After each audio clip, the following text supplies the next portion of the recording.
देश व राज्यातील विविध महत्त्वाच्या बातम्या पाहण्याकरिता आपल्या हक्काचे पत्रकार टाइम्स या ब्लॉगस्पॉट, फेसबुक, न्यूज पेपर व यूट्यूब चॅनलला लाईक व सबस्क्राईब नक्की करा. धन्यवाद. पद्मभूषण डॉक्टर करमवीर भाऊराव पाटील यांची 136वी जयंती न्यू इंग्लिश स्कूल लोकमोडा हिंगणी, तालुका माण, जिल्हा सातारा या विद्यालयाच्या वतीने उत्साहात साजरी करण्यात आली. हिंगणी गावांमधून करमवीर अण्णांच्या प्रतिमेची भव्य अशी मिरवणूक काढण्यात आली. यावेळी विद्यालयातील विद्यार्थी व विद्यार्थिनींनी आपले विविध कलागुण संपन्न केले. या मिरवणुकीवेळी लेझीम व बँड पथकावर विद्यार्थ्यांनी कला साजरी केली. यावेळी हिंगणी व परिसरातील सर्व आजी, माजी विद्यार्थी, ग्रामस्थ, पालक, शिक्षक वृंद मोठ्या संख्येने उपस्थित होते.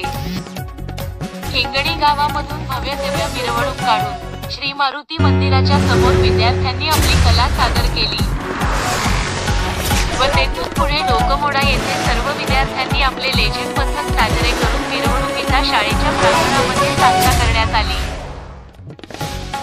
अण्णा तुम्ही थकलेल्या पंखांना बळ, अन भुकेल्या चोचीत चिमण घास भरवलात, उजेडाचे दान देण्यासाठी सूर्य झोपडीपर्यंत नेलात. अण्णा तुम्ही हीच शाळा उभ्या केल्या नाहीत तर माणसंही उभी करत गेलात.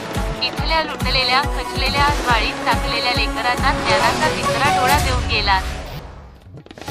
रयत शिक्षण संस्थेचे संस्थापक पद्मभूषण डॉक्टर करमवीर भाऊराव पाटील यांच्या 136व्या जयंतीनिमित्त पत्रकार टाइम्स तर्फे विनम्र अभिवादन.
आपल्या हक्काचे पत्रकार टाइम्स न्यूज चॅनलला सबस्क्राईब करा. धन्यवाद.